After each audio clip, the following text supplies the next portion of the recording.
Hi there, and congratulations. If you're here, it's either because someone thought that you were worthy of the very important job of creating DreamCon company documents, or you're just poking around and you're curious and you love to learn. Either way, I'm happy to have you. And I know easy now. I know you're excited. What could be more thrilling than examining a document about how to create other documents? Am I right? Anyway, let's get right into it. I'm going to minimize myself.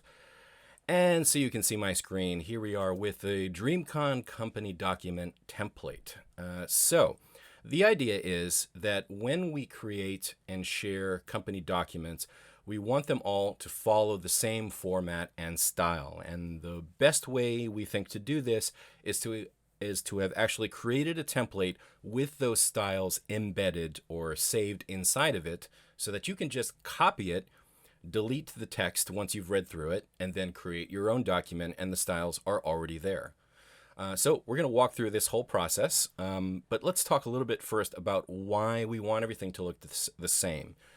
So we have certain standards that we want to uphold in terms of making sure that our documents are legible, that they're clear, that they look good, and that they're consistent. It shows that we're serious about our work, and it makes it more likely that our work gets done faster and more smoothly. So we thank you in advance for that. Now, there are going to be a couple of exceptions. Obviously, if you're doing a spreadsheet, it may not look exactly like this, or say a marketing document that has particular branding guidelines, or maybe a legal document. But otherwise, we really want everything to follow this format carefully so they all look the same. So how do we do that? Here is your guide. First step is reading through the whole document, which I'm assuming you've already done. If not, I know you're going to do it soon after you watch this video. You will need the correct type of Google login. All of our documents are going to be saved on Google Drive, and so you will need one of our professional domain name addresses or Google accounts, such as dreamcon.us, soccerfence.com, or orechimney.com, etc., rather than something that ends in gmail.com, which is a personal address. So if you don't have one of those, speak to your manager or get in touch with me, and we will rearrange it for you, or arrange it. So in terms of our file naming system, we also want that to be very consistent. And here's the format.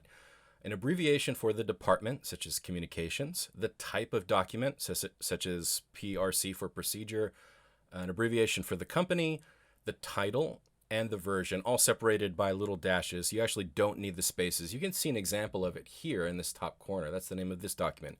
BOD for Board of Directors, POL for Policy, DC for DreamCon. This is the document template and guide. And I don't have a version on here yet, but if it could be something like rough draft, or if the date is particularly important, then you can add it in there, or to say like this is part 1 or part 2, etc. So how do you know all of these abbreviations? Well, they're saved in this handy dandy separate document, a guide to document naming and abbreviations. So we're going to visit that. Let me zoom in a little bit so you can see it better. So it goes through again. Here's that list of how we want the document to be named. Here are the abbreviations for various departments. You also see this on the organizational board, or org board. All right, and we have essentially five main document types: policies, procedures, forms, insights, if you are giving your opinion on data, and then data itself. This is likely to be a spreadsheet. There are some secondary ones if you're working on a project or marketing, legal, that you can use as well. And this list may change by the time you view this video, but most of it should stay the same. Here are the company name, abbreviations, etc., etc. So now we know how to name the document. We're going to move on to the next step, which is to copy, rename, and save this template. So I'm going to go to Edit.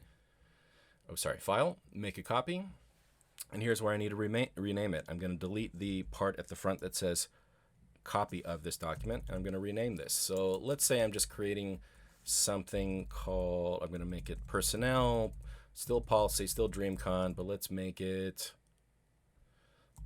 as just an example, something simple like how to brush your teeth. All right, pay attention to where it's being, who you're sharing it with, and if you're copying these comments and suggestions that are already there, you probably won't need to do this. And note that if you're saving it in in the same file that the template was originally put in. It's going to be shared with anybody who has access to that shared drive. If you are creating a document that needs to be shared only with a select group of people, then that's going to be a different process. You can get in touch with me or your manager for that. All right, so let's make that copy. All right, it's taking a little while to load there, but there you go. All right, so I'm going to make this a little bit bigger so you can see it better. All right, so now we've got the proper name here, and I'm actually going to copy that name. And why? Because we need to put that also in the footer. That's the next step. So you see that this doesn't match. So I'm going to change that. Oops, select that. And then paste. You can use keyboard shortcuts on your Windows computer, Control-C and Control-V, or replace that with Command for a Mac. And because our header and footer on the first page are different than the second page, we've also got to change it on page 2. Sorry, it's a little bit of a hassle, but is unfortunately necessary. Okay.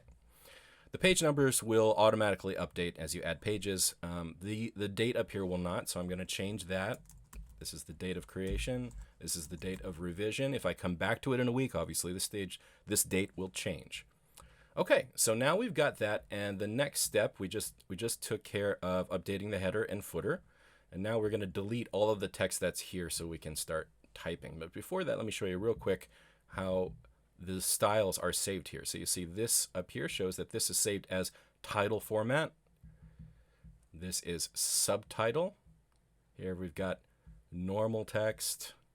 This is a heading 1, or your main heading, and H2. And we're going to get more into these later. I just wanted to show you that real quick, that they're saved here by default. So I'm going to edit and select all, and then I'm just going to delete it.